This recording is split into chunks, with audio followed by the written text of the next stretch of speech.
Hola a todos y bienvenidos a un nuevo vídeo de Dune con Penny.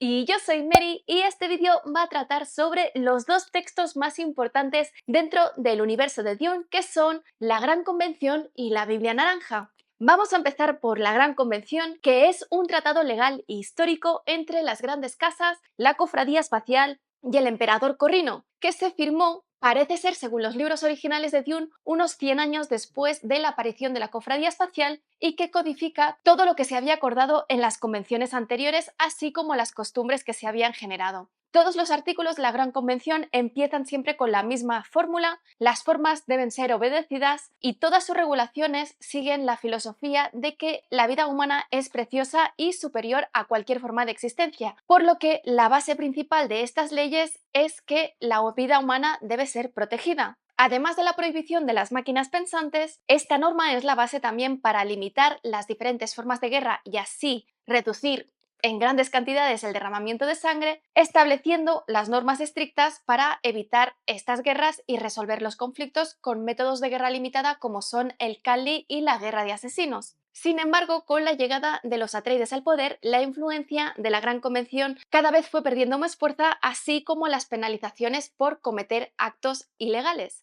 La enciclopedia nos da muchísima más información sobre el contenido de esta gran convención, diciéndonos que se trata de un código legal que se acordó en la Gran Sinoide entre el 330 y el 340 después de la cofradía, bajo el emperador Corrino Urbanus, con el fin de codificar todos aquellos acuerdos preexistentes, así como las costumbres que se habían ido estableciendo durante los últimos 3 siglos entre las grandes casas y los diferentes elementos económicos, para que así existiese una norma suprema a la que se pudiese acudir como autoridad final en el momento de resolver las disputas. Hasta la aprobación de la Gran Convención, la norma suprema era el Tratado de Corrino, que se firmó después de la batalla de Corrin en el 88 antes de la cofradía y que servía, como os digo, como ley de rango superior dentro del imperio. Pero esta norma únicamente cubría el ámbito militar, por lo que con el paso de los siglos las grandes casas presionaron para que se hiciese un código legal que cubriese todos los ámbitos de la vida, una necesidad que empezó a aparecer cuando apareció la Cofradía Espacial unos años después de la firma del tratado, que cada vez tuvo una importancia más grande en la economía del imperio, dejando completamente desfasado este tratado.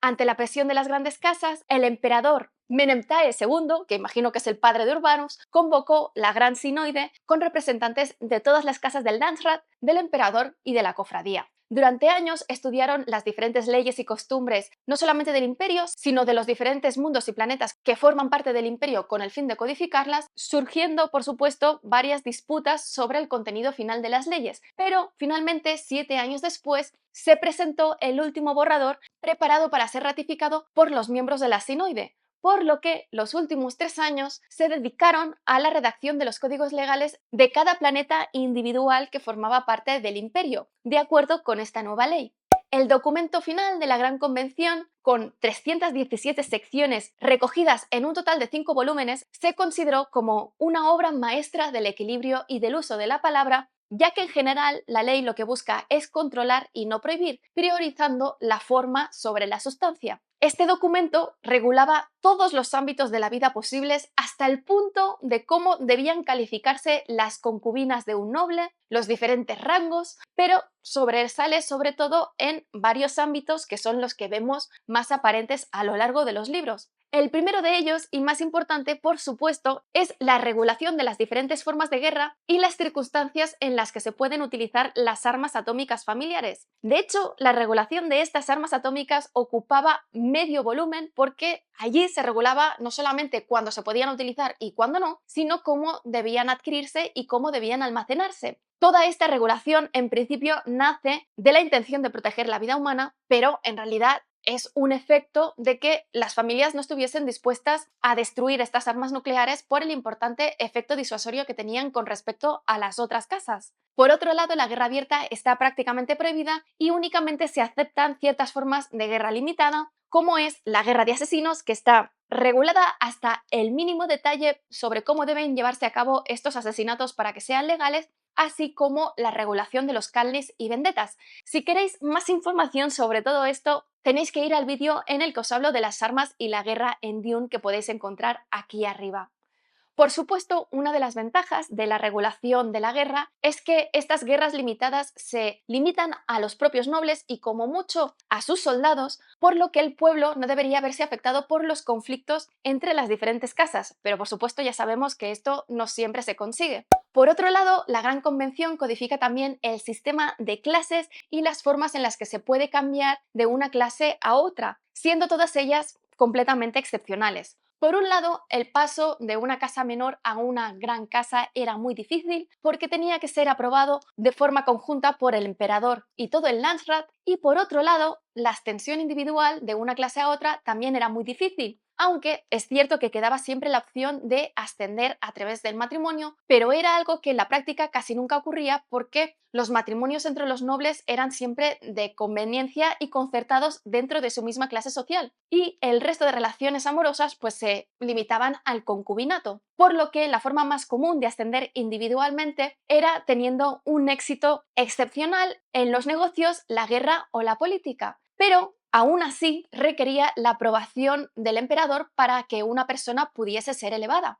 Finalmente, otra de las secciones más importantes es la prohibición que existe, producto de la yihad bulderiana, de crear máquinas pensantes que imiten la mente humana. Pero en esos momentos ya se conocía la existencia de los ixianos y también de los experimentos de la Bennett Leilax, que todos sabían que jugaban a cruzar los límites de estas prohibiciones, pero no se incluyó ninguna cláusula con respecto a ellos porque ni el emperador ni las grandes casas querían verse privados de las ventajas que suponían. Este tratado siguió vigente durante más de 10.000 años, con cambios, la verdad es que muy menores, porque se imponía y era apoyada por todos los elementos que mantenían el balance del poder, es decir, la Casa Corrino, el Landsrat, la Cofradía y la Choam. Durante este periodo, si una casa infringía abiertamente la convención, corría el riesgo de convertirse en una casa rebelde y perder todas sus posesiones y estatus. Y no fue hasta la llegada de Leto Atreides que verdaderamente perdió su fuerza jurídica, aunque muchos elementos del imperio no se dieron cuenta de ello hasta varios siglos después de la llegada de Leto. En cuanto al otro texto esencial del universo, la Biblia Católica Naranja, que también se llama Biblia OC o BCN o OCB en inglés, como forma de abreviación, y que también es conocida como el libro acumulado o bien su nombre original de las escrituras Koran Zen Christian, es el libro de textos religiosos más importante del universo conocido, siendo una fusión de las religiones más importantes a lo largo de la historia de la humanidad originadas ya en la Tierra. Las religiones más importantes que han influido dentro de estos textos son el Mahomet Sari, que se origina en diferentes corrientes islámicas y que está basada en las enseñanzas de Muhammad III, la cristiandad mahayana, que combina el cristianismo con el budismo mahayana, según el cual Jesús fue el primer mesías de muchos. Luego está el catolicismo Zen Sunni, que es una secta que rompió con la primera religión, la Mahomet, durante el siglo XIV antes de la cofradía, y en la que se fusionan no solamente las creencias de este Mahomet,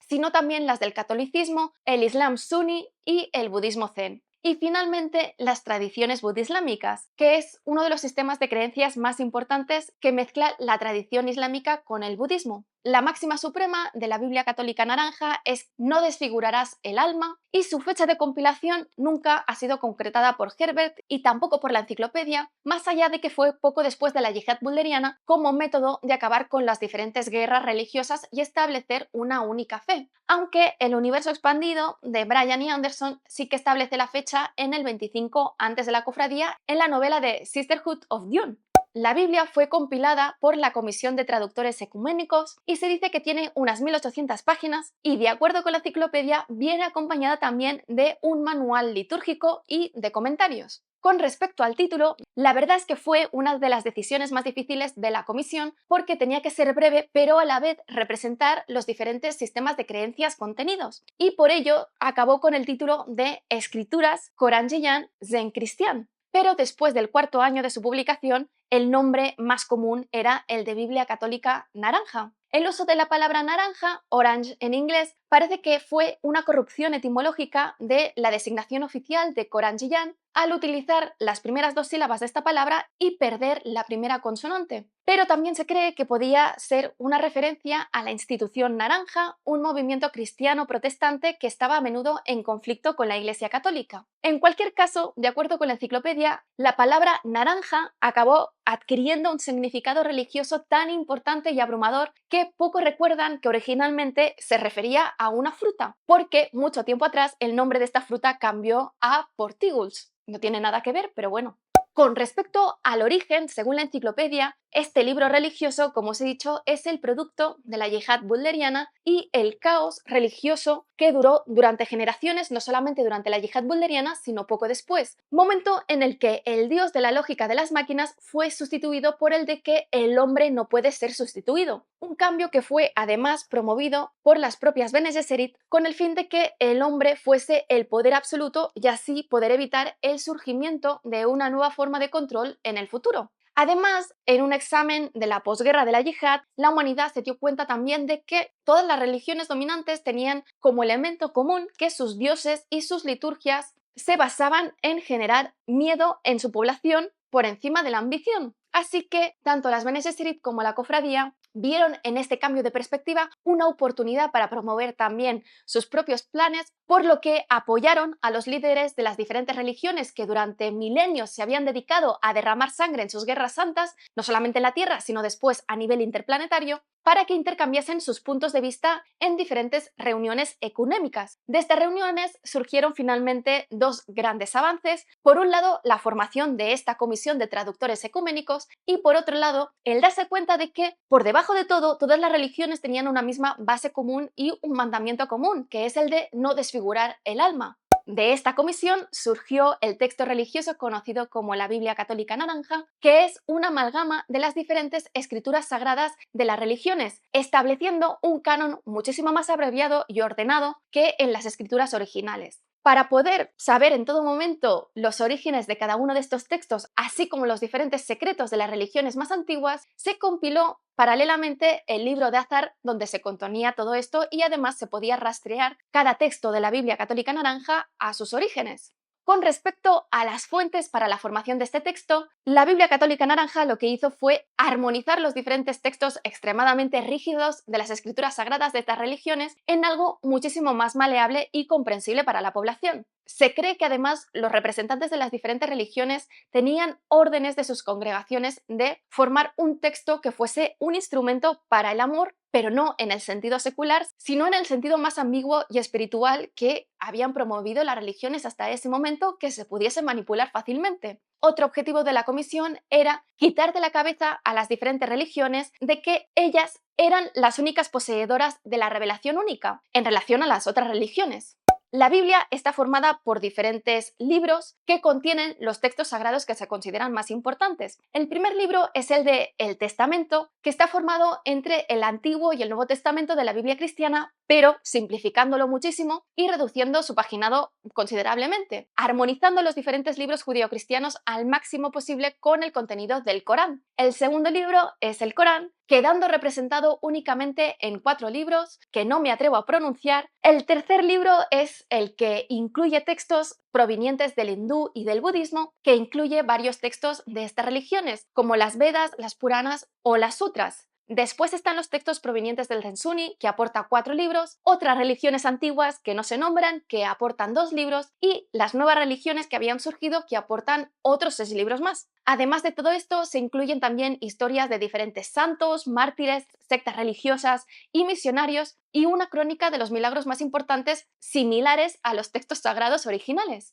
En cuanto a la recepción de este texto, es cierto que 90 generaciones después de su compilación, la Biblia Católica Naranja dominaba el pensamiento religioso del imperio, pero el camino hasta allí fue muy difícil y las reacciones iniciales desastrosas. De hecho, algunos de los miembros de la comisión, cuando volvieron a sus planetas, fueron linchados y otros 53 se retractaron antes de que pasase un año. Varias publicaciones religiosas denunciaron el contenido de la Biblia naranja como algo producto de la razón, lleno de un interés seductivo hacia la lógica y no del misticismo religioso como debía ser. Así que se empezó a exigir una revisión del texto, pero esta exigencia fracasó porque no pudo reunir nunca un grupo tan heterogéneo como el inicial que había compilado la Biblia. Pero esto tampoco impidió que saliesen diferentes revisiones piratas de diferentes grupos religiosos. Pero también tuvo un efecto muy importante, que es el hecho de despertar el interés de mucha parte de la población por las escrituras y los asuntos religiosos, a nivel de cuando en nuestro mundo, en nuestra historia, la Biblia se tradujo del latín a las lenguas vernaculares. Y, por supuesto, con el paso de los siglos, todas estas disputas se acabaron rebajando y el texto de la Biblia Católica Naranja acabó siendo aceptado por la mayor parte de la población. Y bueno, eso es todo, espero que os haya gustado. Si es así, dadle al like, dejad comentarios que ya sabéis que siempre los contesto. Si no estáis suscritos, suscribíos y sobre todo, dadle a la campanilla para que YouTube os avise de cuando cuelgo nuevos vídeos. Que los siguientes sobre Dune van a ser sobre los sobrinos Harkonnen, sobre el Landsrat, el arco de personaje del Bashar Milesteg y el arco de personaje de Siona. Nos vemos en el siguiente vídeo.